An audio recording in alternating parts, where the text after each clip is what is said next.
Hello students, welcome to my class. আমি 6.4 অনুশীলনী কৰাৰ আগতে আমি এটা উপপাদ্য আমি জানিবই লাগিব সেই উপপাদ্যটো আমি এই ভিডিওত আলোচনা কৰিম ঠিক আছে উপপাদ্যটো হল 6.6 উপপাদ্য যেটো খুবেই ইম্পৰ্টেন্ট 2017 HSLC ত আহিছিলে গতিকে অহা চান্স থাকে এনেকুৱা ধৰণৰ আগতে অহা আমি জানিবই লাগে ঠিক আছে তো উপপাদ্য 6.6 ত দিয়া আছে দুটা সদৃশ ত্ৰিভুজৰ কালিৰ অনুপাত সিহঁতৰ অনুৰূপ বাহুৰ অনুপাতৰ বৰ্গৰ সমান তো আমাৰ প্ৰশ্ন আহিব এনেকৈ যে প্ৰমাণ কৰা যে দুটা সদৃশ ত্ৰিভুজৰ কালিৰ অনুপাত সিহঁতৰ অনুৰূপ বাহুৰ অনুপাতৰ বৰ্গৰ সমান গতিকে আমি এটো প্ৰমাণ কৰো আহা চিত্ৰ দুটা দিয়া আছে এই ধৰণে আমি চিত্ৰটো আঁকিলম একেবাৰে সহজ উপপাদ্য তোমালোকে যদি ভালকৈ চোৱা এবাৰতে মনত থাকি যাব তো ষ্টুডেন্টস আমি এনেকৈ আৰম্ভ কৰিম সমাধানটো বিশেষ সূত্ৰ given অৰ্থাৎ দিয়া আছে ত্ৰিভুজ ABC সদৃশ ত্ৰিভুজ PQR এটো আমাক দিয়া আছিল ইয়াত কৈ দিছে সোৱাচোন উপপাদ্যটো দুটা সদৃশ ত্ৰিভুজৰ বুলি কওতে মানে দুটা ত্ৰিভুজ আমি সদৃশ লৈ লব লাগিব এই সদৃশ ত্ৰিভুজ দুটাৰ কি হ'ব লাগিব কালিৰ অনুপাত সিহঁতৰ অনুৰূপ বাহুৰ অনুপাতৰ বৰ্গৰ সমান হ'ব লাগিব ঠিক আছে তাৰ মানে আমাক যদি দিয়া আছে যে ত্ৰিভুজ ABC সদৃশ ত্ৰিভুজ PQR তেন্তে আমি কি প্ৰমাণ কৰিব লাগে AR স্মল লেটাৰত AR লিখা মানে কালি বুজাব এৰিয়া অৰ্থাৎ কালি ABC অৰ্থাৎ ত্ৰিভুজ ABC এৰ কালি বাই এৰিয়া PQR অৰ্থাৎ PQR ত্ৰিভুজৰ কালি এই দুটাৰ অনুপাতটো কি হ'ব লাগিব সবা দুটা ত্ৰিভুজ আছিল ABC আৰু PQR তো এই ত্ৰিভুজৰ এটা বাহু AB ইয়াৰ অনুৰূপ বাহু হ'ব এফালে PQ BC ৰ অনুৰূপ বাহুটো হ'ব QR আৰু AC বাহুৰ অনুৰূপ বাহুটো হ'ব PR ইয়াত চোৱাচোন এই ত্ৰিভুজ এই দুটা আঁকি লৈছো ঠিক আছে তো AB বাহুৰ অনুৰূপ বাহুটো হৈ যাব PQ BC বাহুৰ অনুৰূপ বাহুটো হৈ যাব QR আৰু AC বাহুৰ অনুৰূপ বাহুটো হৈ যাব PR যদি আমি ত্ৰিভুজটো ABC আৰু PQR হিচাপে পাও বা যদি লওঁ ঠিক আছে তো ABC ত্ৰিভুজৰ কালি আৰু PQR ত্ৰিভুজৰ কালি আমি এনেকে আমি ফৰ্মত এনেকে লিখিব পাৰো সমান কিমান হ'ব লাগিব অনুৰূপ বাহুৰ অনুপাত অৰ্থাৎ AB বাহু আৰু PQ বাহু যদি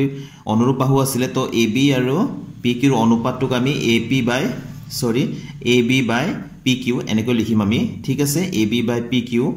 এটো হৈ গল AB আৰু PQ বাহুৰ অনুপাতটো এই অনুপাতৰ কি হ'ব লাগিব বৰ্গ অৰ্থাৎ স্কয়াৰৰ সমান হ'ব লাগিব সেই ধৰণে বাকি বাহু আছে BC আছে QR আছে তো BC by QR whole square আৰু AC by PR AC ইফালে আছে আৰু PR আছে তো AC by PR হতৰ অনুপাতৰ স্কয়াৰৰ সমান হ'ব লাগিব এই কালিৰ অনুপাতটো ঠিক আছে তো আমি কেনেকৈ পাও আমি চাওচোন আহা তো ইয়াৰ আমি প্ৰমাণৰ বাবে এই দুটা আমি আঁকি ললো ঠিক আছে ত্ৰিভুজ দুটা ত্ৰিভুজ ABC আৰু ত্ৰিভুজ PQR আঁকি ললো আমাক কালি উলিয়াবৰ সহায়ৰ বাবে আমি কি কৰিম প্ৰত্যেকটো ত্ৰিভুজৰ এটা এটাকৈ আমি উন্নতি আঁকিম তো ABC ত্ৰিভুজৰ উন্নতি আমি এই শীৰ্ষবিন্দুৰ পৰা বিপৰীত বাহুলৈ আমি এনেকৈ আঁকি ললো উন্নতি মানে হৈ গল সম্পূৰ্ণ ইয়াতে লম্ব হ'ব লাগিব 90 ডিগ্ৰী আমি ইয়াৰ নাম দিলো AM এই বিন্দুটো M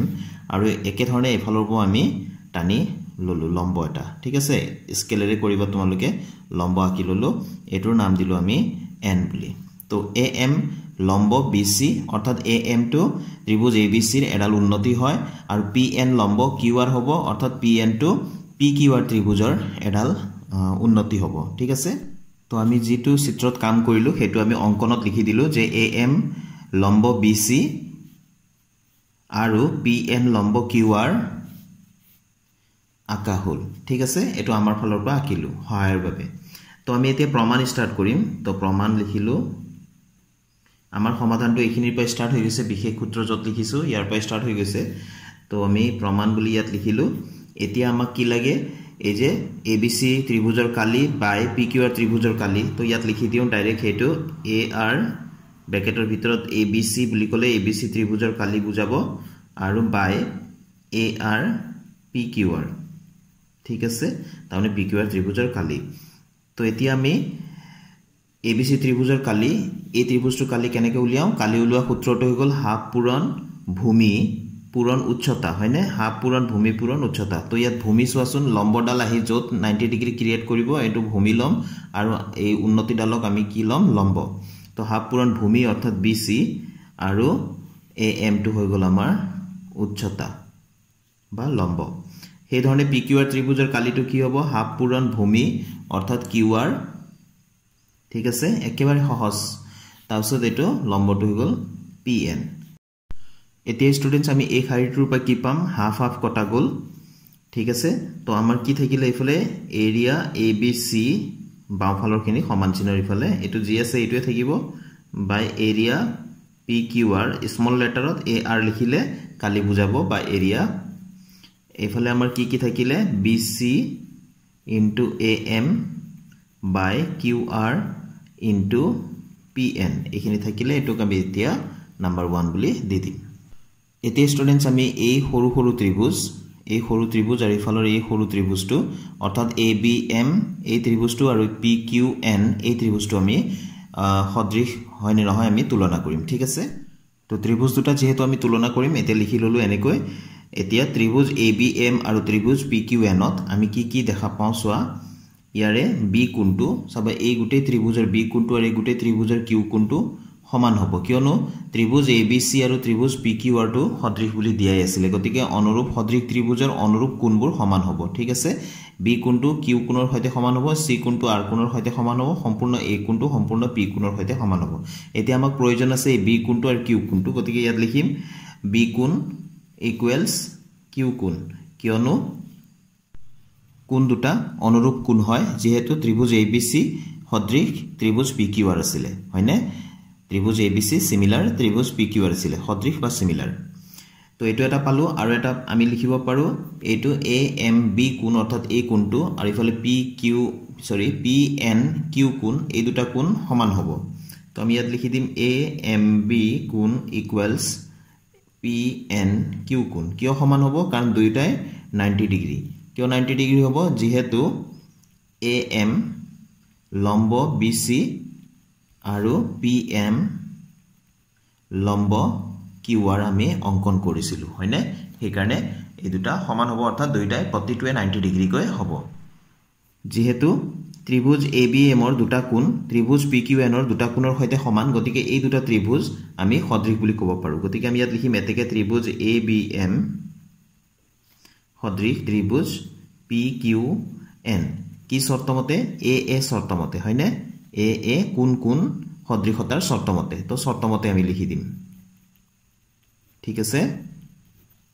তো আমি জানো যে দুটা ত্ৰিভুজ যদি সদৃশ হয় তেনে হলে সদৃশ ত্ৰিভুজৰ অনুৰূপ বাহুৰ অনুপাত বিলা সদায় সমান অৰ্থাৎ AB by PQ যিমান হ'ব AM by PN ও হিমান হ'ব AM by PN ও হিমান হ'ব এতিয়া আমি কোনটো ত্ৰিভুজৰ কথা কৈ আছো এই সৰু ত্ৰিভুজটো আৰু ইফালৰ এই সৰু ত্ৰিভুজটো এই দুটা ত্ৰিভুজৰ কথা আমি কৈ আছো এই দুটা ত্ৰিভুজ আমি ইতিমধ্যে সদৃশ বুলি দেখালো গতিকে আমি লিখিব পাৰো যে AB by PQ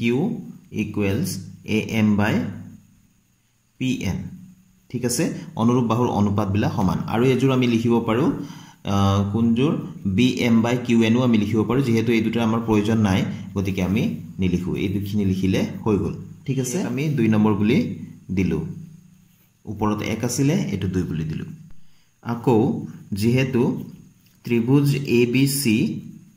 আৰু ত্ৰিভুজ PQR এই দুটা সদৃশ আছিল একেবাৰে প্ৰশ্নতে দিয়া আছে যে দুটা ত্ৰিভুজ সদৃশ বুলি আৰু ত্ৰিভুজ দুটা আমি ABC আৰু PQR লৈছিলো দুটা ত্ৰিভুজ যদি সদৃশ হয় অকমান আগতে কলুৱে যে অনুৰূপ বাহুৰ অনুপাত বিলা সদায় সমান তো AB বাহুৰ অনুৰূপ বাহুটো কোনটো হ'ব ইফালে PQ তো এই অনুপাতটো কি হ'ব বাকি BC আৰু QR এই বাহুৰ অনুপাতটো যেটো হ'ব এই বাহু দুটাৰ অনুপাতটো সমান হ'ব আকৌ AC যদি ইফালে লওঁ ইফালে আমি অনুৰূপ বাহুটো PR ল'ব লাগিব এই অনুপাত কিটা আমি সমান পাওঁ ঠিক আছে তো ইয়াতো তিনিটা হল হেতেন আমি এটা দৰকাৰ নাই কাৰণে আমি লোৱা নাই ইয়া তিনিটা আছে সো আমাক দৰকাৰ হ'ব ইয়াত তো এটোক আমি দি দিলো 3 নম্বৰ তো এতে স্টুডেন্টস আমি এই তিনিটা সমীকৰণ পাইছিলো তিনিটা সমীকৰণত সোৱা 1 আৰু 3 নম্বৰ সমীকৰণটো ব্যৱহাৰ কৰি আমি কি লিখিব পাৰো সবা এই BC by QR ৰ ঠাইত আমি AB by PQ লিখিব পাৰো BC by QR এই ইয়াৰ ঠাইত আমি কি লিখিব পাৰো AB by PQ কিয়নো AB by PQ সমান BC by QR হয় এই দুটা যেহেতু সমান হয় গতিকে BC by QR ৰ ঠাইত আমি AB by PQ লিখিম কোনটো সমীকৰণ ব্যৱহাৰ কৰিম 1 আৰু 3 ব্যৱহাৰ কৰি তো মই ইয়াত লিখিছো 1 আৰু 3 ৰ পৰা কি লিখিম মই BC by QR ৰ ঠাইত কি লিখিম বুলি কৈছিল অকমান আগতে AB by PQ ঠিক আছে এখিনি BC by QR ৰ ঠাইত লিখিলো বাকি আছে AM আছে আৰু PN ও আছে হয়নে একো চিন নাই ইয়াত পুৰণ চিন দিম আমি এখিনিটো আছে AM by PN যেনেকৈ আছে তেনেকৈ লিখি দিলো সো 1 নম্বৰ সমীকৰণত BC by QR ৰ ঠাইত আমি কি লিখিলো AB by PQ লিখিলো আৰু AM by PN টো যেনে আছে তেনেকৈ আছে ঠিক আছে এতিয়া স্টুডেন্টস আমি am/pn মানে ab/pq উলিয়াই থৈছো 2 নম্বৰত হেতুকে আমি ইয়াত ব্যৱহাৰ কৰিম এইখিনি আছে আৰু এইখিনি আমি নমাই আনি থাকিব পাৰো বা এইখিনি যেহেতু হলনি নহয় বাৰে বাৰে লিখাৰ প্ৰয়োজন নাই এনে সময় নষ্ট হ'ব সমান চিনৰ তলত সমান চিন দিলে হ'ল এইখিনি আছে আৰু বাওঁফালে তো ab/pq আমি লিখিলো আৰু am/pn মানে কি লিখিব পাৰো ab/pq এ লিখিব পাৰো তো ab/pq ঠিক আছে তো ab into ab স্কয়ার হ'ব pq into pq স্কয়ার হ'ব হয়নে তো ইয়াতে আমি লিখি দিব পাৰো বা এখিনতে লিখিলো ab স্কয়াৰ বাই pq স্কয়াৰ ঠিক আছে তো আমি দুইটাকে একেলগে কি লিখিব পাৰো ab বাই pq হোল স্কয়াৰ তো সোয়া এটো abc ৰ কালি abc ত্ৰিভুজৰ কালি বাই pq ৰ ত্ৰিভুজৰ কালি অৰ্থাৎ এই দুটা ত্ৰিভুজৰ কালিৰ অনুপাতটো সেই ত্ৰিভুজ দুটাৰ অনুৰূপ বাহুৰ অনুপাতৰ বৰ্গৰ সমান হৈছে হয়নে তো এতেকে আমি 3 নম্বৰ সমীকৰণটো ব্যৱহাৰ কৰিলে কি পাওঁ ab/pq মানে কি bc/qr হয়নে তো ab/pq ঠাইত আমি bc/qr যদি পাতি দিও bc/qr হোল স্কয়ার পাম আকৌ bc/qr মানে ac/pr সমান হয় তিনিটা হয়নে গতিকে bc/qr বা ab/pq টো আতৰাই পেলাই আমি ac/pr পাতিলে আমি কি পাওঁ ac/pr হোল স্কয়ার পাম হয়নে গতিকে আমি লিখিব পাৰো 3 ৰ পৰা বুলি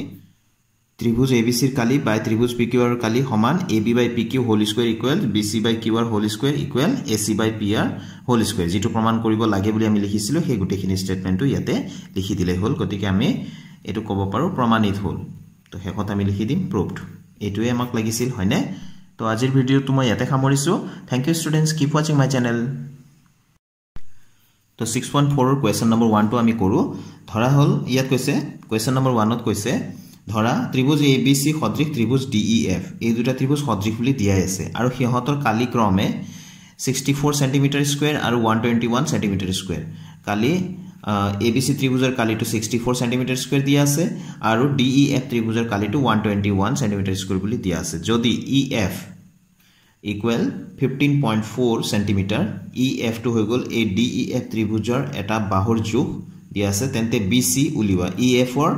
অনুৰূপ বাহুটো ইফালে BC হ'ব তো BC ৰ বাহুৰ যোগটো উলিয়াব লাগে একেবাৰে সহজ এতিয়া আমি যেটো উপপাদ্য আমি প্ৰমাণ কৰিলো সেই উপপাদ্যটো ব্যৱহাৰ কৰি একেবাৰে সহজতে উলিয়াব পাৰিম তো আমি প্ৰথমতে প্ৰয়োজনীয় কথাখিনি যি দিয়া আছে কথাখিনি লিখি ললো দিয়া আছে given ABC ত্ৰিভুজৰ কালি 64 cm স্কয়াৰ DEF ত্ৰিভুজৰ কালি 121 cm স্কয়াৰ EF বাহুৰ যোগ 15.4 cm আৰু BC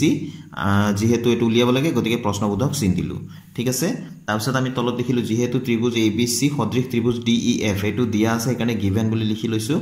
এই শর্তটো দিয়া আছে যেহেতু ত্রিভুজ ABC সদৃশ ত্রিভুজ DEF যদি দুটা ত্রিভুজ সদৃশ হয় তেনহলে আমি লিখিব পাৰো অকমান আগতে আমি প্ৰমাণ কৰিলো যে ত্ৰিভুজ দুটা যি দুটা সদৃশ আছে সেই দুটা ত্ৰিভুজৰ কালিৰ অনুপাতটো কি হ'ব অনুৰূপ বাহুৰ অনুপাতৰ সমান অনুৰূপ বাহুৰ অনুপাত বুলি কতে আমি তিনিটা পাইছিলো তাতে তো আমাক গুটেকেটা নালাগে যেটো প্ৰয়োজন হয় হেতুহে আমি লিখিম ইয়াতে EF ৰ যোগ দিয়া আছে BC বাহুৰ যোগ উলিয়াব লাগে তো EF আৰু BC ৰ সম্বন্ধটো কি চোৱাচোন ইফালে BC আছে শেষৰ ফালে আৰু ইফালে শেষৰ ফালে EF আছে অৰ্থাৎ BC বাহু আৰু EF বাহু অনুৰূপ বাহু হয়নে গতিকে ইহতৰ অনুৰূপ বাহুৰ অনুপাতৰ বৰ্গৰ সমান হ'ব লাগিব এই কালিৰ অনুপাতটো হয়নে তো আমি ইয়াত লিখিম ABC ত্ৰিভুজ ওপৰত আছে লবত আছে গতিকে আমি লবত BC টো লিখিম আৰু DEF টো তলত হৰত আছে গতিকে EF টো আমি তলত লিখিম আৰু বৰ্গ দিম হয়নে এইটো আমি অকমান আগতে প্ৰমাণ কৰিলো হয়নে তো এতিয়া ইয়াতে যি যাৰ মান আছে গুটেকেটা মান আমি পাতি দিম ABC ত্ৰিভুজৰ কালি আছে 64 আৰু DEF ত্ৰিভুজৰ আছে 121 এখিনি আমি ওপৰত লিখাই আছে হয়নে তো এটা আমি পাতি দিলো ঠিক আছে মান কেটা আকৌ BC ৰ মানটো উলিয়াব লাগে তো BC এ লিখিলো EF ৰ মানটো দিয়া আছিল 15.4 আৰু ইফালে স্কয়াৰ আছে তো স্কয়াৰ দিম ঠিক আছে তো এই স্কয়াৰটো উঠাবলৈ হলে ইফালে আমি স্কয়াৰ বনাবলৈ চেষ্টা কৰো 64 মানে 8 স্কয়াৰ 121 মানে 11 গুণ 121 গতিকে 11 স্কয়াৰ আৰু ইফালে জি আছে তাকে লিখিলো 15.4 হোল স্কয়াৰ এফালে স্কয়াৰ উঠা এফালে স্কয়াৰ ৰুট দিব পাৰা তোমালোকে বৰ্গমূল চিন দি প্লাই কৰিলে হ'ব একে কথা তো ইয়াতে 8/11 হোল স্কয়াৰ দিলো আৰু এফালে BC/15.4 হোল স্কয়াৰ দিলো ঠিক আছে তোমালোকে একেবাৰে স্কয়াৰটো উঠাই দিব পাৰা এই লাইনৰ পিছত এই মই যেটো এতে লিখি আছো এই লাইনটো লিখিলেও হ'ব এই মাজৰ লাইনটো নিলিখি তো মই কিছুমানক বুজাত অসুবিধা হয় সেইকাৰণে মই লিখি দিলো সম্পূৰ্ণকৈ BC by 15.4 দুইফালে আমি কি কৰিলো স্কয়াৰটো উঠাই দিলো সমীকৰণত এনেকুৱা কামবিলাক আমি কৰিব পাৰো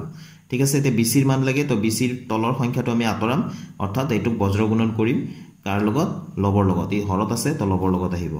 তো এতিয়া 8 into 15.4 by 11 equals BC হয়নে তো 11 দি ইয়াক 15.4 ক আমি হৰণ কৰিব পাৰো আৰামত সোৱাচোন 11 এৰে হয়নে তো 11 1 যে 11 ইয়াৰ পৰা 4 আহিলে এই ডেসিমেলটো দশমিকটো ওপৰলৈ উঠাই দিলো 4 টো তললৈ নামি আহিল 44 হল 11 4 0 44 তো এটো পাই গলো 1.4 এটো দি ইয়াক যদি আমি হৰণ কৰো কিমান পাও 1.4 তো 8 into 1.4 আছে ঠিক আছে তো আমি কিমান পালো যে 8 4 32 carry 3 8 1 3 11 তো 8 14 যা 112 হয় দশমিক আছে দশমিকৰ পিছত এটা অংক আছে গতিকে দশমিকটো ইয়াতে বহাই দিলো 11.2 পালো BC তো therefore এতেকে BC equals কিমান পালো 11.2 এটো সেন্টিমিটাৰত আছে গুটেখিনি তো সেন্টিমিটাৰত আমি লিখি দিম ঠিক আছে তো এটোই হৈ গল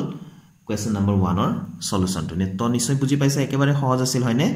তো আজিৰ ভিডিওটো মই ইয়াতে সামৰিম ষ্টুডেন্টস আশা কৰো উপপাদ্যটো আৰু এই অংকটো তোমালোকে বুজি পাইছা নেক্সট ভিডিওত আমি আকৌ লগ পাম নেক্সট কোৱেশ্চনৰ সলিউশনৰ সৈতে thank you students keep watching my channel